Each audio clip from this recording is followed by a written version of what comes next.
Why is Indian racism so accepted in real life? Well, I mean, this creator's wondering. Let's run the clip. Racism towards Indian people is far too normal, and it honestly pisses me off. A girl at the bar yesterday asked me my ethnicity. She guessed that I was Persian, and I told her that I was Indian. And I kid you not, she went, "Oh, like, huh?" And don't even get me started on the racism I see on social media. Literally all you hear people talk about. Hey, how do you not get sick when you eat all that street food? And you go back, hey, I'm surprised you don't smell, bro. Let me get this straight. Racism isn't okay unless it's towards Indian people, right? I speak for most Indian people when I say we've conditioned ourselves to let it slide. Because we don't want to make it seem like we can't take a joke with. I would say, in my opinion, that the situation on the internet right now with the Indians and everybody getting at the Indians and the Indians firing back and getting at everybody is a really interesting situation because you got a large group of people, they can speak English, they have some stereotypes that are kind of like silly, but not really like evil or super harmful. And everybody's like, I guess what I'm saying is like, it's kind of like the perfect storm.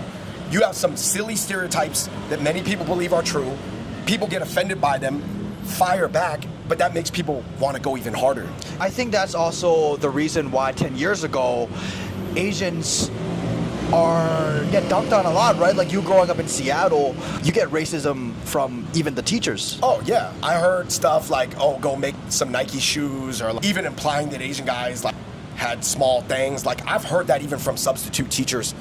Obviously, they would probably get them fired or reprimanded in 2025, but I'm talking about like way back in the day. I mean, at the end of the day, man, stereotype holds true to an extent, but I mean, what is your take on this guy right here?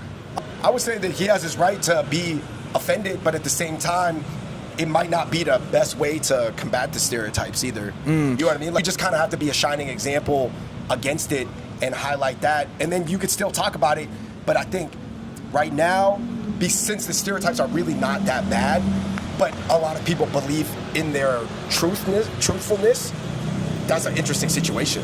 Man, I think like, for example, the stereotype of Thailand being this prostitution haven or this ladyboy haven, or Thai people are just lazy and sabai. I'm not going to sit here and deny all of that. I'm going to acknowledge it and at the same time tell people to treat Thai people as individuals, and you should not really be treating anyone like that in the first meeting and whatnot. But at the same time, I want to be the one to change the culture, try to change it. But to change it, you got to admit it first. That's true. I think it doesn't do any good. Like, for example, Asians being like quite meek, or Chinese really loving money, and some people say being greedy, or being hyper frugal to the point where it's like off-putting.